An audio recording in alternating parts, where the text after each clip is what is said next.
नमो नमः। सर्वप्रथमं विश्वमंगल कामना। जम्बूद्वीपं कुटुम्बं स्यात्, संस्कृतिः स्यात् सनातनी, संस्कृतं विश्वभाषा स्यात्, भूलोको नाकवत् भवेत्। हम लोग संख्या ज्ञान कर रहे थे और उसके दो व्याख्यान हम यहाँ कर चुके हैं। चौथे नंबर का व्याख्यान और 32वें नंबर का व्याख्यान। इन दोनों में हम संख्याओं को 1 से लेकर 100 तक संख्याओं को कैसे लिखना है वो सीख चुके हैं। और 31वें व्याख्यान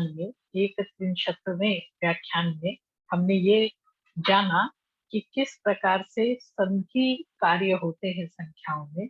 उन 8 नियमों को भी हमने पढ़ा है। तो संख्या ज्ञान करते हुए उनकी भी आवश्यकता होती है, उनका भी ज्ञान प्राप्त करना चाहिए। आज हम ये देखेंगे कि संख्याओं के विभिन्न विभक्तियों में रूप कैसे बनते हैं। आपने सातों विभक्तियों के रूप यहाँ सीखे हैं। उन विभक्तियों के अनुसार 1 2 3 4, एकः द्वौ त्रयः चत्वारः इत्यादि जो संस्कृत की संख्याएं हैं 100 तक की, इनके रूप कैसे चलते हैं ये आज हम इस व्याख्यान में पढ़ेंगे। साथ ही इनका वाक्यों में प्रयोग कैसे हो ये भी हम समझने का प्रयास करेंगे।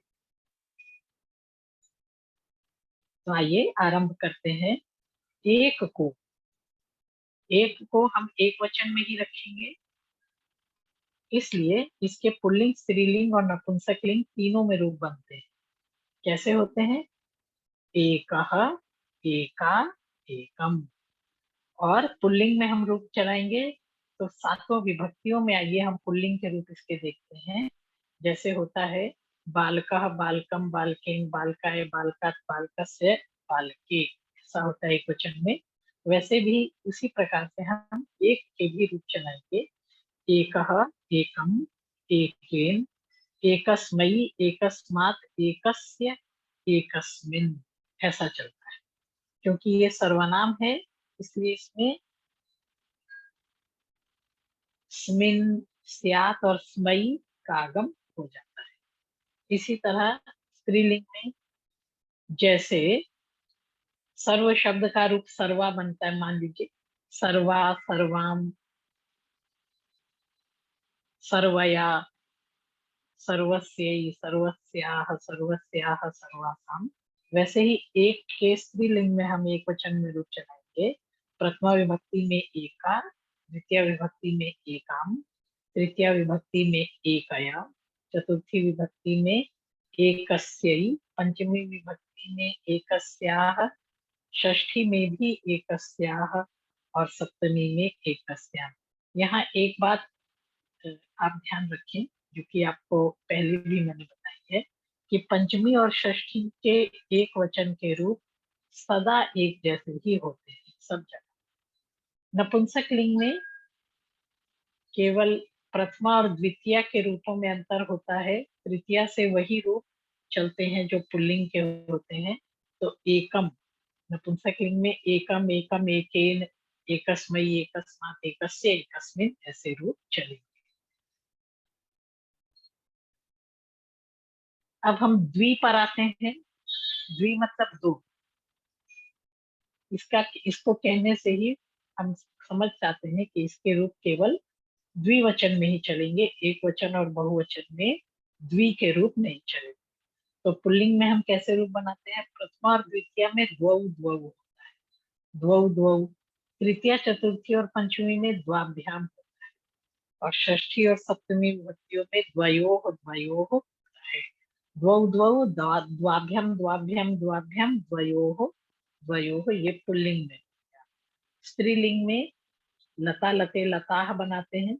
इसी प्रकार से द्वि का भी बनता है द्वे। ये थोड़ा अलग चलता है लेकिन इसका लता का जैसे द्वे लते होता है द्विवचन में, वैसे ही इसका भी द्वे होता है।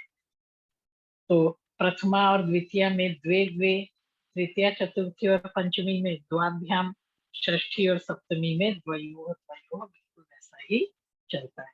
नपुंसक लिंग में प्रथमा और द्वितीय दोनों में ही द्वे द्वे ऐसे ही रूप चलते हैं। बाकी फिर पुल्लिंग के समान।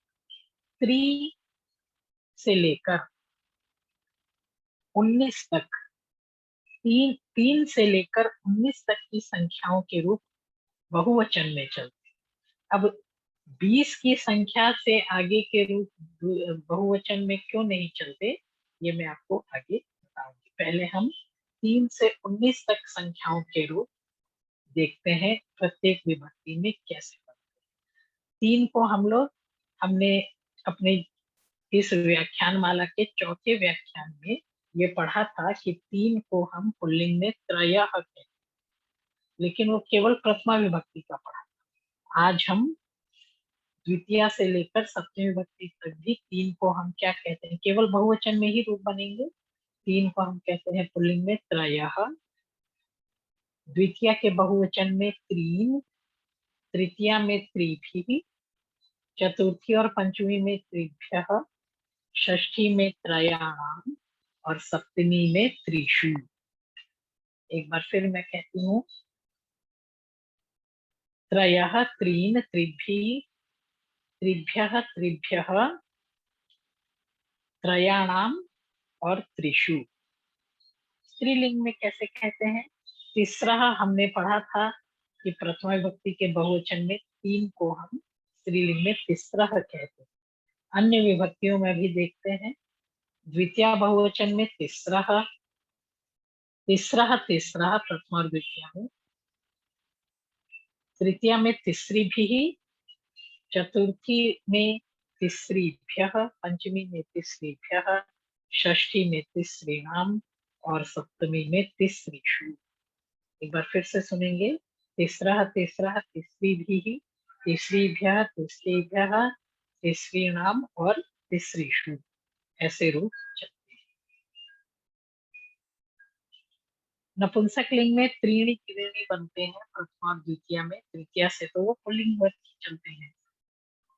4 को देख लेते हैं। पुल्लिंग में हमने चत्वारः हम जानते हैं, एका द्वौ त्रयः चत्वारः, है ना। अब चत्वारः को के रूप हम बाकी 7 विभक्तियों में कैसे चलाएंगे? तो प्रथमा में चत्वारः, द्वितीय में ध्यान देंगे चतुरः, थोड़ा भिन्न है, चत्वारः, द्वितीय में चतुरः, तृतीय में चतुर्भिः, चतुर्थी में चतुर्भ्यः, पंचमी में चतुर्भ्यः, षष्ठी में चतुर्णाम और सप्तमी में चतुर्षु, ऐसे रूप चलते हैं। एक बार फिर सुन लीजिए, चत्वारः चतुरः चतुर्भिः चतुर्भ्यः चतुर्भ्यः, चतुर्णाम और चतुर्षु। अब स्त्रीलिंग में आप देखते हैं, चतस्रः चतस्रः चतस्रीभिः चतस्रीभ्यः चतस्रीभ्यः चतस्रीणाम और चतस्रीषु। आप समझ गए हैं क्या? और नपुंसक लिंग में प्रथमा और द्वितीय में चत्वारी चत्वारी, बहुवचन में यही 2 रूप बनते हैं, प्रथमा विभक्ति और द्वितीय विभक्ति। तृतीय विभक्ति में पुल्लिंग बनती। पंचन, आगे चलिए, 5 शब्द है। पंचन इसका मूल शब्द है, नकारांत है, तो इसमें एक जैसे ही रूप होते हैं, एक जैसे ही रूप होते हैं तीनों लिंगों में। प्रथमा में पंच पंच, द्वितीय में भी पंच, तृतीया में पंचभी, पंचभी पुरुष के लिए थी, पंचभी स्त्रीलिंग के लिए थी और पंचभी नपुंसक लिंग के लिए। उसके बाद पंचभी पंचभ्यः पंचभ्यः पंचानाम पंचसु। ये आप समझ गए होंगे, जहाँ सु लगता है वो सप्तमी विभक्ति, जहाँ नाम लगता है वो षष्ठी विभक्ति, भ्यः जो है चतुर्थी और पंचमी में, भी तृतीया में। तो पंच के रूप कैसे चलेंगे? पंच पंच पंचभी पंचभ्यः, पंचानाम और पंचसु। अब षट को हम देखते हैं, षट षट षड्भिः षड्भ्यः षड्भ्याम षण्णाम षट्सु। सप्तन को हम देखें, सप्त सप्त सप्तभिः सप्तभ्यः सप्तानाम सप्तसु, ऐसा बनता है। अष्ट के थोड़ा सा अंतर है, ध्यान देंगे। अष्ट के प्रथमा और द्वितीय विभक्ति में दो दो रूप बनते हैं, अष्ट और अष्टौ। अगर हमको कहना होगा 8 छात्र, तो हम अष्टौ छात्राः भी कह सकते हैं और अष्ट छात्राः भी कह सकते हैं। अष्ट अष्टौ, उसके बाद अष्टभिः अष्टभ्यः अष्टभ्यः अष्टानाम अष्टसु, ऐसे रूप बनते हैं। नव का नव नव नवभिः नवभ्यः नवभ्यः नवानाम नवसु, मतलब 9 में नवसु। दश को देख लेते हैं, दश दश, दश मतलब 10, दूसरा द्वितीय के बहुवचन में दश बनाएंगे तो उसका मतलब हुआ 10 को, दश भी दश के द्वारा, दशभ्यः दश के लिए, दशभ्यः दश से, दशा नाम 10 काटे की, दशसु 10 में पर। इस प्रकार से जब 10 तक हम जान गए, तो एकादश से नवदश पर्यंत भी इसी प्रकार के रूप हम चलाएंगे, क्योंकि हम जानते हैं कि 11 से लेके 19 तक की संख्याओं में 10 पीछे लगता ही है। जैसे एकादश, द्वादश, त्रयोदश, चतुर्दश, पंचदश, षोडश, सप्तदश, अष्टादश, नवदश, तो 19 तक के रूप हम दशम की ही तरह चला। इसमें विशेष रूप से 5 से लेकर पंच से लेकर नवदश तक याद करने की आपको इतनी आवश्यकता है कि आप ये समझें कि ये तीनों लिंगों में एक जैसे होते हैं। इनमें सिर्फ एक ही रूप याद करना है तीनों लिंगों में। ऐसा नहीं कि भाई पुल्लिंग में त्रयः, स्त्रीलिंग में तिस्रः, ऐसा याद नहीं। एक ही रूप तीनों लिंगों में चलेगा और वो सारे के सारे रूप बहुवचनांत होंगे, तो स्पष्ट ही है। अब हम आते हैं 20 से लेकर 99 तक। जैसे 5 से लेकर 19 तक संख्याओं का एक जैसा नियम था कि वे बहुवचनांत होंगी और उनका लिंग एक होगा, इसी प्रकार से 20 से लेकर 99 तक, 20 को संस्कृत में विंशति ही कहते हैं, विंशति ही इत्यारभ्य नवनवति पर्यन्ताः संख्याः एकवचनान्ताः भवन्ति,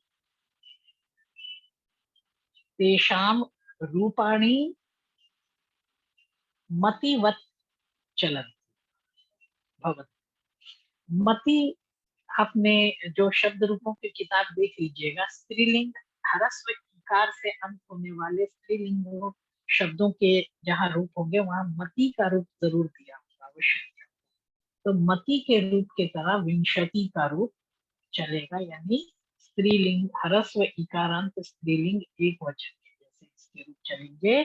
और 20 से लेकर 99 तक जो संख्याएं हैं उनके रूप एक वचन में ही चलेंगे। एक खास बात है, अगर हमको कहना होगा 20 लड़के, तो हम उसमें बहुवचन नहीं लगाएंगे, हम कहेंगे विंशति ही, मति ही एक वचन, और छात्र में हम बहुवचन लगाएंगे, विंशति ही छात्राः। अगर हमको कहना होगा 20 फल, तो विंशति ही फलानि। ये भी, इसका भी लिंग नहीं बदलेगा, ये केवल स्त्रीलिंग में मति की तरह चलेगा और एक वचन में ही चलेगा। तो अब हम इसके रूप देखते हैं प्रत्येक विभक्ति में कैसे कैसे।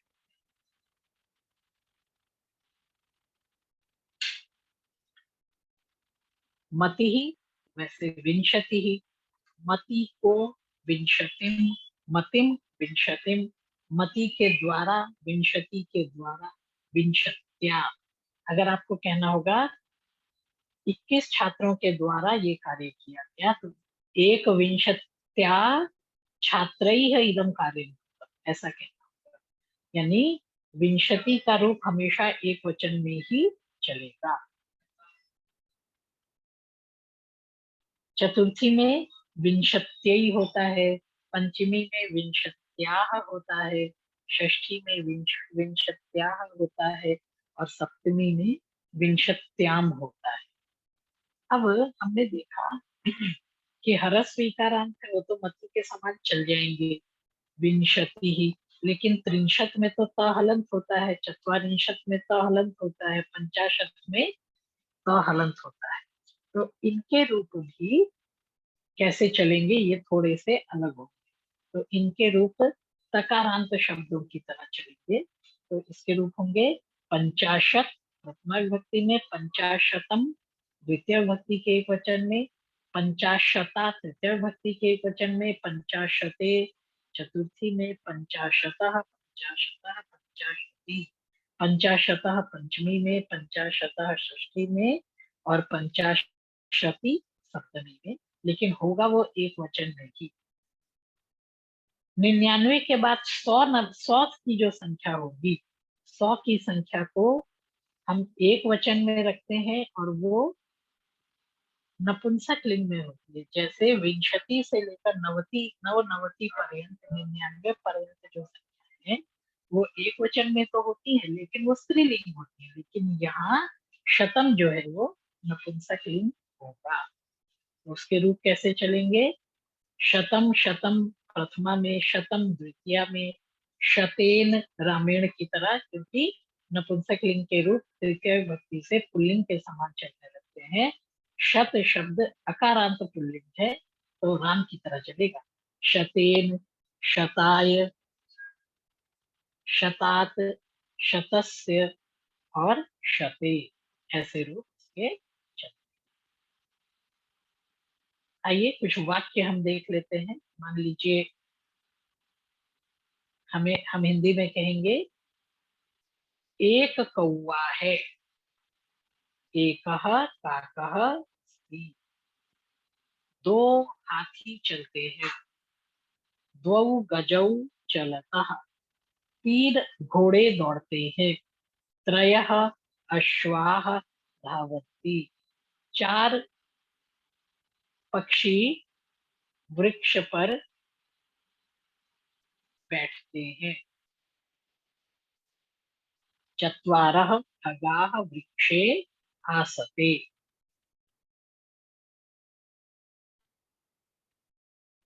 ये हमने प्रथमा विभक्ति को लेकर 1 2 3 4 के रूप हमने वाक्यों में इनका प्रयोग किया।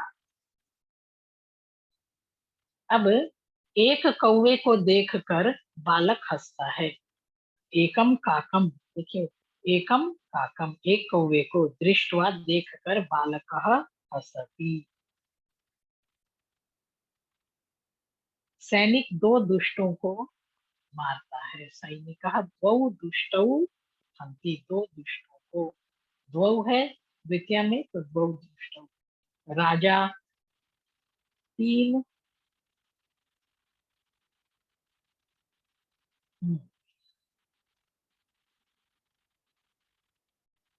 राजा तीन ब्राह्मणों को भोजन कराता है।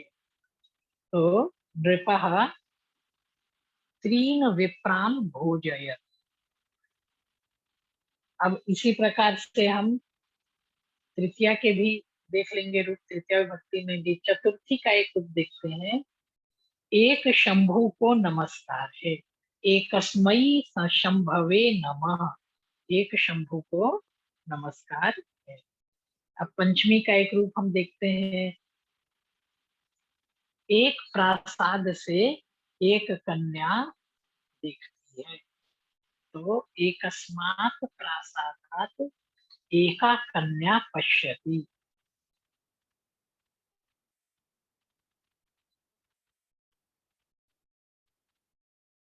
फिर अगर हम देखते हैं, दो मंदिरों से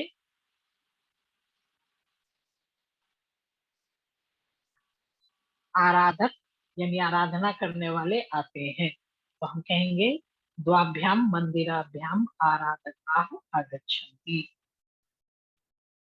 और फिर अगर हमको कहना होगा तीन या चार, चार गांवों से लोग आते हैं, तो चतुर्भ्यः, क्योंकि ग्राम शब्द न पुल्लिंग है इसलिए चतुर्भ्यः ग्रामेभ्यः पंचमी विभक्ति जनाः आगच्छन्ति। ऐसा कहेंगे।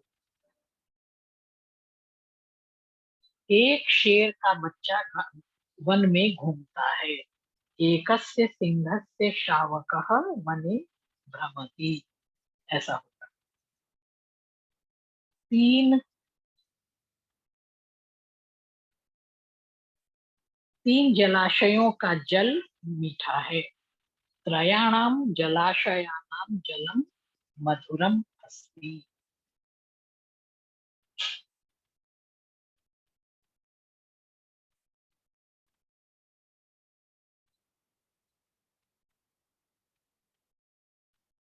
दोनों दोनों जलाशयों में, दोनों तालाबों में बहुत सी मछलियां हैं। अब यहाँ सप्तमी का द्विवचन है, तो द्वयोः का प्रयोग करेंगे। द्वयोः एव जलाशयोः, द्वयोः एव जलाशयोः बहवः मत्स्याः सन्ति। दोनों ही तालाबों में बहुत सारी मछलियां हैं।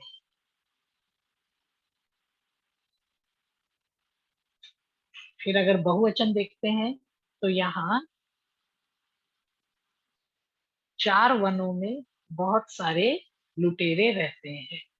तो अगर हम बनाएंगे तो अत्र चतुर चतुर्षु वनेषु अनेके लुण्ठकाः वसन्ति। ऐसा कहेंगे। ये तो पुल्लिंग के रूप हमने देखे। अब स्त्रीलिंग में भी इसी तरह से, एक बिल्ली चूहे को खाती है। एका मार्जारी एकम मुशकम मूषकम खादति। फिर कुछ और वाक्य देख लेते हैं स्त्रीलिंग के। एक शक्ति को नमस्कार है। एकस्यै शक्त्यै नमः। एक गंगा को नमस्कार है। एकस्यै गंगायै नमः। दुर्गा गंगाभ्याम नमः। दो हैं तो इस प्रकार से प्रयोग होंगे। एक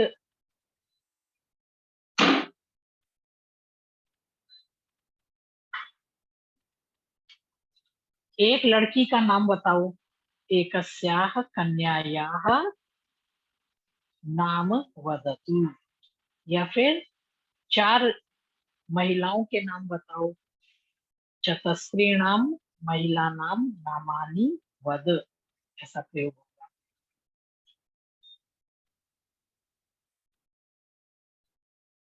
2 कक्षाओं में 20 छात्र हैं। द्वयोः कक्षयोः विंशतिः छात्राः सन्ति। देखिए, विंशतिः छात्राः, छात्राः में हमने बहुवचन लगाया, लेकिन विंशति में एक वचन का ही प्रयोग किया। एकम फलम पतति वृक्षात् द्विचक्रिकायां द्वे चक्रे भवतः। द्वे चक्रे भवतः, 2 चक्के होते हैं साइकिल में। फिर राम एक पुस्तक को पढ़ता है। रामः एकम पुस्तकम पठति।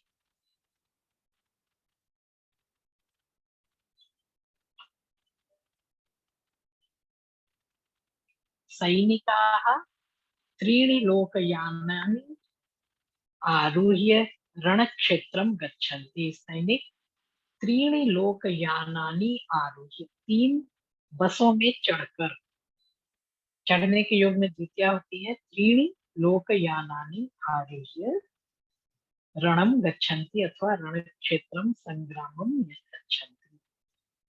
अब देखिए, 5 फूल खिलते हैं। पंच पुष्पाणि विकसन्ति। 5 छात्र पढ़ते हैं। पंच छात्राः पठन्ति। 5 बालिकाएं दौड़ती हैं। पंच बालिकाः धावन्ति। अब यहाँ पे पंच के रूप 19 तक बिल्कुल नहीं बदलेंगे और वो बहुवचन में ही रहते हैं।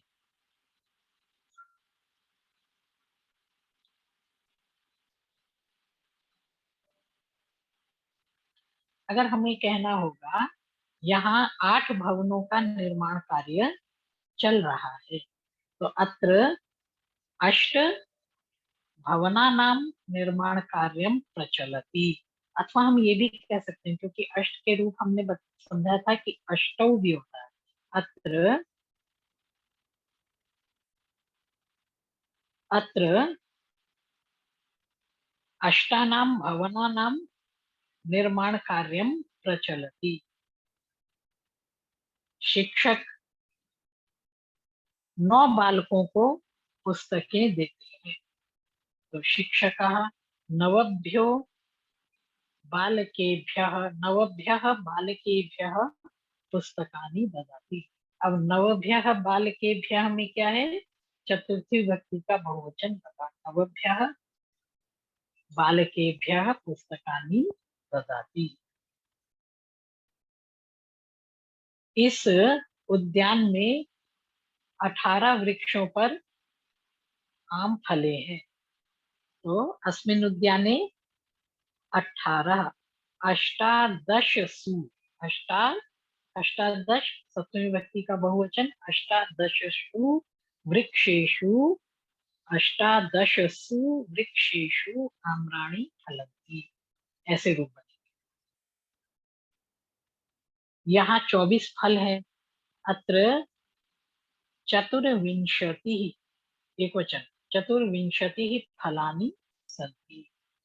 इस गांव में 78 परिवार रहते हैं। अस्मिन् ग्रामे अष्टसप्ततिः, एक वचन में, अष्टसप्ततिः परिवाराः वसन्ति।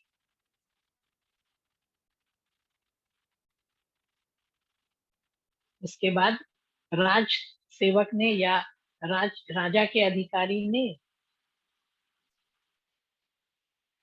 अगर कहना हो कि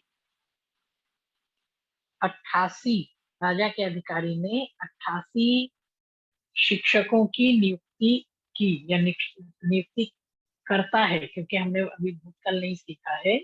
तो राजाधिकारी को हम कहेंगे राजपुरुषः। राजपुरुषः 88, 88 को हम कहेंगे अष्टाशीति।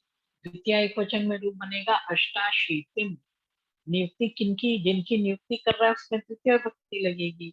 अष्टाशीतिम अष्टाशीतिम शिक्षकान नियोजयति। शिक्षकान, शिक्षकम शिक्षकौ शिक्षकान, रामम रामौ रामान। यहाँ पे द्वितीय का बहुवचन होगा। अष्टाशीति शिक्षकान नियोजयति। मोहन, अगर हम कहना चाहें कि मोहन 62 ब्राह्मणों को वस्त्र देता है। 62 को हम क्या कहेंगे, द्विषष्टि। अब द्विषष्टि का चतुर्थी में रूप क्या होगा, द्विषष्ट्यै। मोहनः द्विषष्ट्यै ब्राह्मणेभ्यो वस्त्राणि ददाति, ऐसे रूप। मुझे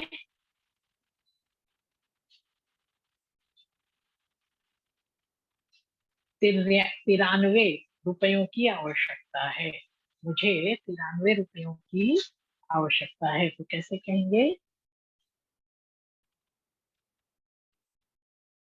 मह्यम 93 रूप्यकाणाम आवश्यकता अस्ति।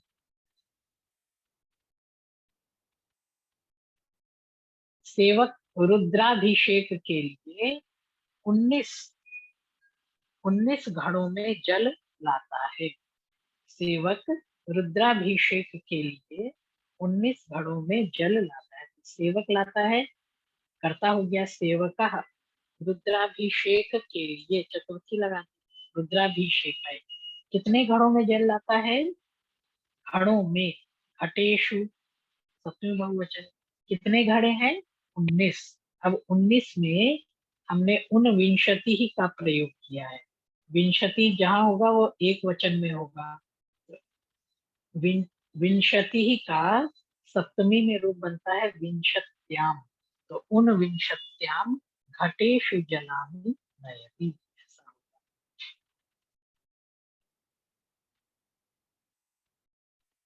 99 तक मैंने आपको बताया कि स्त्रीलिंग और एक वचन का प्रयोग होता है संख्याओं में। लेकिन 100, सहस्त्र, लक्ष, अयुत, प्रयुत यानी 100, 1000, 10,000, लाख, 10 लाख, करोड़, 10 करोड़, इन सब में नपुंसक लिंग का प्रयोग होता है तथा एक वचन में होती है संख्या। जैसे अगर आपको कहना होगा युद्ध में 100 कौरवों का विनाश हुआ, तो हम कहेंगे युद्धे, युद्ध में, शतस्य कौरवाणां नाशः भवति, 100 कौरवों का विनाश होता है। युद्ध में 100 कौरवों का विनाश होता है। थोड़ा सा ध्यान देने की आवश्यकता है, कहीं भी कठिनाई है नहीं इसमें। 1 से लेकर 4 तक, मैं फिर से आपको कहती हूँ, 4 विभाग कर लें 1 से लेकर 100 तक की संख्याओं के। 1, 2, 3 और 4, इन संख्याओं के तीनों लिंगों में रूप चलते हैं और फिर इनके अलग अलग विभक्तियों में भी अलग अलग रूप बनते हैं। 5 से लेकर 9 तक, पंच से लेकर 9 तक बहुवचन में ही संख्याएं होती हैं और उनका लिंग एक ही होता है। 20 से लेकर 99 तक की संख्याएं एक वचन में होती हैं और स्त्रीलिंग होती हैं तथा मति के समान रूप चलते हैं। और शत, 100 से आगे की संख्याओं में शत, सहस्त्र, दश सहस्त्र इत्यादि संख्याओं में शंख पर्यंत जो संख्याएं होती हैं, क्या क्या होता है, 100, 1000, 10,000, लाख, 10 लाख, ऐसा होता है ना। तो इसको संस्कृत में कैसे कहते हैं यह हम अगली कक्षा में सीखेंगे। तो वो सब नपुंसक लिंग में होते हैं और एक वचन में होते हैं। तो ये 4 बातें आपको विशेष रूप से स्मरण रखनी है। हम आज अपने लिए एक प्रश्न क्या है वो मैं संस्कृत में आपको कहती हूँ। गीतायाः प्रथमाध्यायस्य प्रथमात् पद्यात् विंशतितमं पद्यं यावत् पूर्वरूप संधि स्थलानि विचिन्वन्तु भवन्तः। अर्थात आप लोग श्रीमद् भगवत गीता के प्रथम अध्याय के प्रथम पद्य से आरंभ करके 20वें पद्य तक आपको क्या करना है, पूर्व रूप संधि के स्थलों को चुनना है। अब पूर्व रूप संधि के स्थल कहाँ होते हैं, जहां भी ए और ओ किसी पद के अंत में हो, ए अथवा ओ, उसके बाद यदि ह्रस्व अ होता है तो वहां पर पूर्व रूप संधि होती है और अवग्रह हम लगाते हैं, उसको हम पूर्व रूप संधि कहते हैं।